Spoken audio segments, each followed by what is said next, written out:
حضرت داؤد علیہ السلام کی قوم بندر کیوں بن گئی؟ آخر کیا وجہ تھی داؤد علیہ السلام نے اپنی قوم کو بددعا کیوں دی؟ اللہ نے ہفتے کے دن مچھلی کھانے سے منع کیوں فرمایا؟ کیا آج جو بندر اس دنیا میں موجود ہیں وہ حضرت داؤد علیہ السلام کی نسل سے ہیں؟ ان ساری باتوں کی سچائی جاننے کے لیے ویڈیو میں آخر تک بنے رہیں، اور اگر چینل پر نئے ہوں تو سبسکرائب ضرور کر دیں۔ حضرت داؤد علیہ السلام اللہ کے بھیجے ہوئے ایسے نبی ہیں جن کا ذکر قرآن مجید میں آیا ہے۔ حضرت داؤد علیہ السلام کے ہاتھ میں لوہا نرم پڑ جایا کرتا تھا۔ داؤد علیہ السلام پر اللہ نے اپنی مقدس کتاب زبور کو نازل کیا تھا، جو اللہ کی طرف سے بھیجی گئی 4 بڑی کتابوں میں سے ایک ہے۔ حضرت داؤد علیہ السلام اور ان کی قوم سمندر کے کنارے ایلا نامی ایک گاؤں میں رہتے تھے۔ اس وقت ان کی قوم کی تعداد 70,000 تھی۔ یہ اللہ کی فرمانبردار قوم تھی۔ اس قوم کو اللہ نے بے شمار نعمتوں سے نوازا تھا۔ اس وجہ سے یہ قوم بڑی خوشحالی کی زندگی بسر کر رہی تھی۔ ہر طرف ہریالی اور خوشحالی تھی۔ حضرت داؤد علیہ السلام کی قوم سمندر کے کنارے رہتی تھی۔ اللہ کا ان پر یہ خاص کرم تھا کہ اس کنارے بہت مچھلی پانی کے بہاؤ کے ساتھ آ جاتی تھیں، جن کا یہ لوگ کاروبار کرتے تھے۔ جب یہ قوم اللہ کی نعمتوں کی وجہ سے خوشحال ہو گئی تو اللہ کی نافرمانی پر اتر آئی اور طرح طرح کے گناہوں کے اندر مبتلا ہو گئی۔ پھر ایک دن اللہ تعالیٰ نے اس قوم کا امتحان لینے کا ارادہ کیا اور حضرت داؤد علیہ السلام کے پاس وحی بھیجی کہ اپنی قوم سے کہہ دو کہ وہ ہفتے کے دن مچھلی کا شکار نہ کریں۔ اس طرح اللہ نے حضرت داؤد علیہ السلام کی قوم پر ہفتے کے دن مچھلی کا شکار حرام فرما دیا، اور یہاں سے اس قوم کی بربادی شروع ہو گئی۔ حضرت داؤد علیہ السلام نے اپنی قوم کو بتایا کہ اللہ نے ہفتے والے دن مچھلی کے شکار کو منع فرمایا ہے۔ یہ سن کر ساری قوم پریشان ہو گئی، کیونکہ ہفتے کے دن سب سے زیادہ مقدار میں مچھلیاں آتی تھیں اور باقی دن بہت کم مچھلیاں آتی تھیں۔ اس قوم کا گزر بسر مچھلیوں کے سہارے تھا، تو یہ لوگ پریشان ہو گئے۔ پھر ایک دن شیطان نے ان لوگوں کے پاس آ کر کہا، سمندر میں سے نالیاں نکال کر خشکی میں بڑے بڑے حوض بنا لو۔ جب مچھلیاں ان نالیوں سے ہو کر آئیں گی تو ان گڈھوں میں رک جائیں گی۔ ایسا ہی کیا گیا۔ ہفتے والے دن جب مچھلیاں ان حوضوں میں آ کر رک گئیں تو ان لوگوں نے نالیوں کے منہ بند کر دیے، اور اگلے دن یعنی اتوار کو مچھلیاں حوضوں سے نکال لیں۔ اب یہ لوگ ایسا ہی کرنے لگے۔ حضرت داؤد علیہ السلام نے اپنی پوری قوم کو سمجھایا کہ ایسا مت کرو، اللہ تمہارا امتحان لے رہا ہے۔ لیکن آپ کی قوم میں سے لگ بھگ 12,000 لوگوں نے آپ کی بات نہیں مانی اور حضرت داؤد علیہ السلام کی طرف سے اپنی بستی الگ کر لی اور ایک دیوار بنا لی۔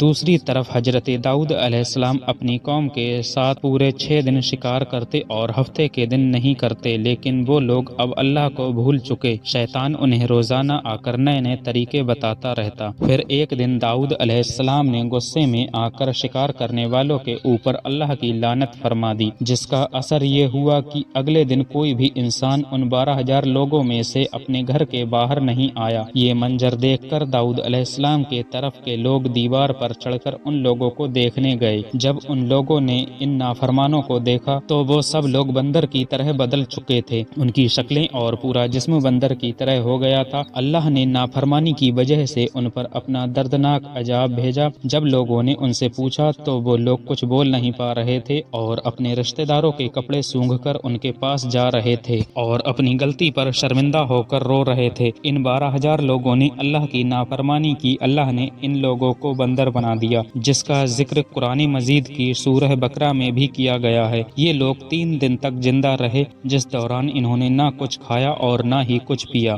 اور اس طرح 3 دن کے اندر یہ لوگ بھوکے پیاسے مر گئے۔ اور جو حضرت داؤد علیہ السلام کی بات کو مانتے تھے ان لوگوں کو اللہ نے اس عذاب سے محفوظ رکھا۔ اب سوال یہ ہے کہ آج کے دور میں جو بندر ہیں کیا وہ انہی میں سے ہیں یا ان کی نسل ہیں؟ تو ایسا نہیں ہے، وہ سارے لوگ اسی وقت ہلاک ہو گئے تھے۔ اللہ رب العزت نے جب بھی کسی قوم پر عذاب بھیجا ہے تو ان میں سے کوئی بھی زندہ نہیں بچ پایا ہے۔ دوستو، تو آج کی اس ویڈیو کو فی الحال ہم یہیں ختم کرتے ہیں اور آپ کو ملتے ہیں اگلی ویڈیو میں۔